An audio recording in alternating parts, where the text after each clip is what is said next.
গুরু পূর্ণিমা উপলক্ষে এই দিন বেলা 11টা নাগাদ মুখ্যমন্ত্রী শুভেন্দু অধিকারী প্রবেশ করলেন বেলুড় মঠ। তিনি প্রথমে প্রেসিডেন্ট মহারাজ এবং সুবীরানন্দ মহারাজের বাসভবনে যান। এরপর তিনি মূল মন্দিরে পুজো দেবেন এবং বেলুড় মঠের সমস্ত মন্দির ঘুরে পরিদর্শন করবেন। হাওড়া সিটি পুলিশের তরফ থেকে নিরাপত্তার চাদরে মুড়ে ফেলা হয়েছে বেলুড় মঠ চত্বর এলাকা।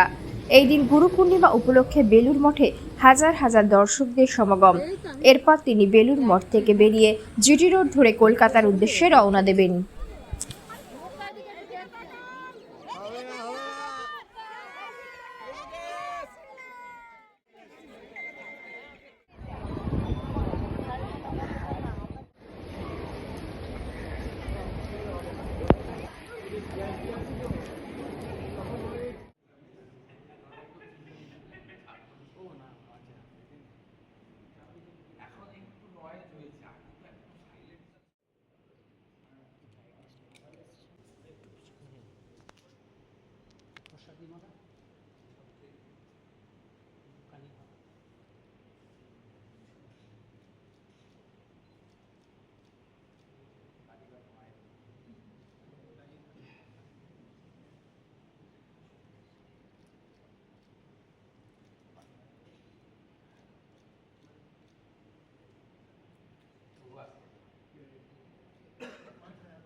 এই তো আমি এতে জব করছিলাম, এখন আমি হবে আবার যাই গিয়ে দেখতে পাবো।